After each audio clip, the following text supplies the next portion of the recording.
Well, hello, here's a tank update. It's late July 2020, and this is an update of the 150, and right now we're focused on some algae that we have growing in here.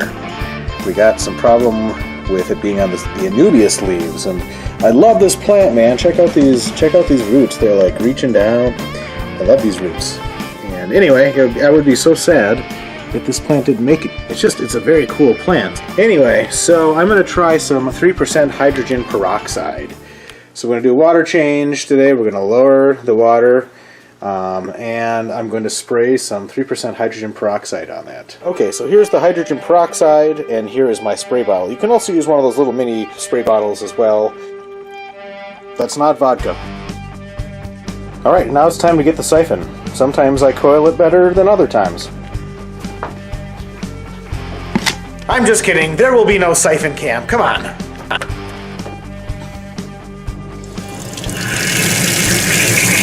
And we're draining.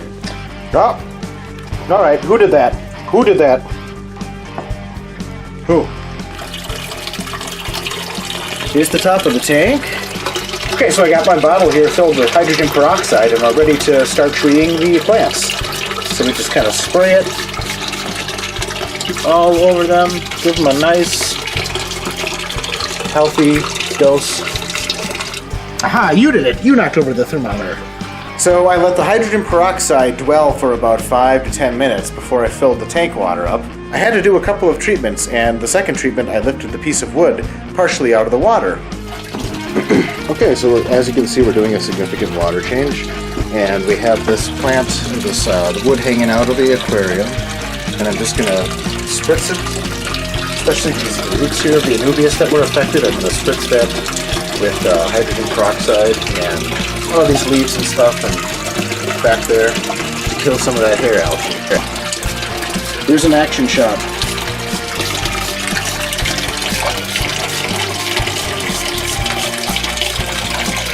Hopefully we'll get some results. Alright, we'll see if the hydrogen peroxide shenanigans paid off a little bit later in this video. We're also doing, we're dosing with General Cure right now, just trying to deworm the tank, and so it's time for dose number 2.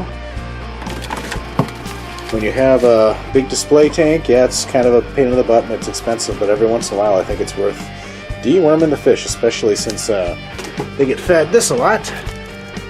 Bloodworms! Oh! The discus are all scared back there. You look concerned. Oh, even Francis. Whoa, you can barely see him. There he is.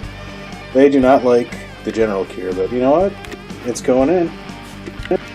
Film like the fish version of Thriller right now. It's close to midnight. Something evil's lurking from the door. Under the moonlight, you see a sight that almost stops your heart. So the striped white jets like to play in the siphon when I do water changes. They are straight up having fun. They're like little puppies with red faces.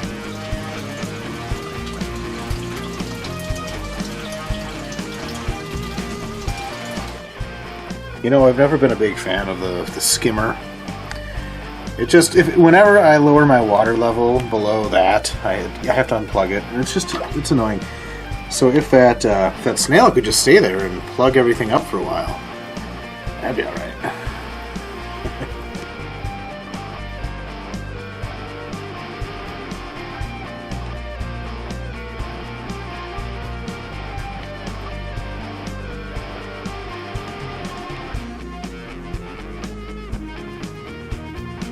That one's pretty.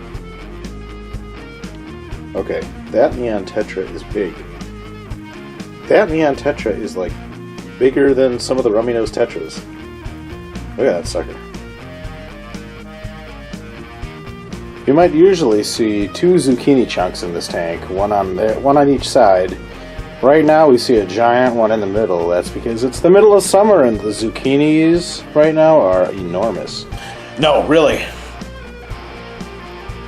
One of my favorite games is Eat the Hair Algae. Speaking of algae, let's see how things are looking after our third treatment of hydrogen peroxide. So I'd have to say overall, the hydrogen peroxide has done good. It's mostly eaten the algae off of this Anubias plant. You remember this one here, the way it looked earlier? There's still a few floating chunks of algae, but it's mostly coming off, and that is awesome. Then this plant back here, pardon the rubbing those touches, then this plant back here, you can see kind of patches of it are becoming discolored. That's a good sign. That means that it's on its way to die, hopefully. The Anubias plants, they're awesome, and I don't want to see them get taken over by the algae, so that's good. Yeah, but overall the fish are doing good in the tank. We have added some silver flying foxes, which are just coming out of quarantine now to also help eat some of this algae, and just because they're kind of a cool fish. And in the future we'll talk a little bit about these dwarf aquarium lilies down here, which I'm starting to grow from a bulb. We got two of them, one there, one there. We'll talk a little bit about those guys at our next update.